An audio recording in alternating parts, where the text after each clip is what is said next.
Matt, what do we know about the evidence in the murders of Maggie and Paul? It was interesting now what we found out this week when a motion was released that we got to see the report of a doctor that was at the crime scene. For the first time, we've seen how the bodies were placed, where the shots were, how many shots were fired. And that is, we've heard rumors, but it's big to find out now exactly what the situation was during the murders, according to this one doctor that was there to work for, I believe, the Orangeburg Sheriff's Department.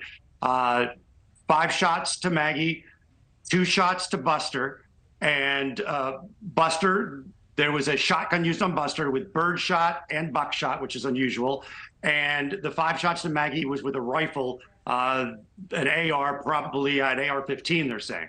So that is interesting now that we have that to add to a real concrete description of the scene.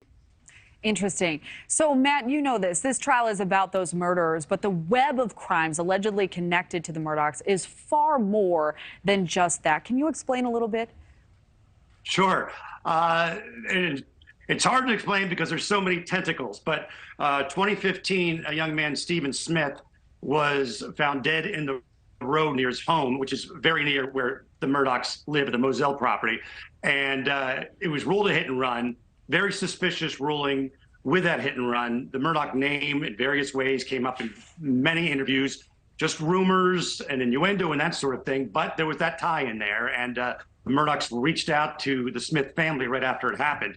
Then you had Gloria Satterfield, who was the Murdaugh housekeeper, but more than housekeeper. She helped raise those kids. She was there for 20 years, I believe. She died falling down the stairs outside of the Moselle property home.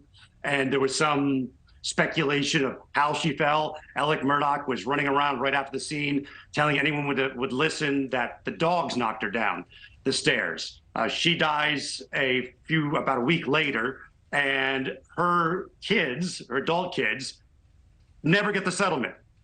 Alec Murdaugh takes their $3 million away from these kids, who he considered family. He set up his buddy, Corey Fleming, said, these guys will take care of you.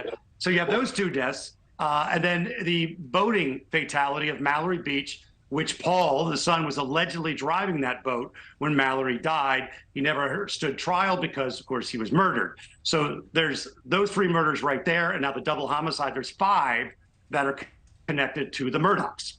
Yeah, certainly a lot to untangle. Thank you for watching. Go to newsnationnow.com to find NewsNation on your television provider. And don't forget to click the red subscribe button below to get more of NewsNation's fact-driven, unbiased coverage.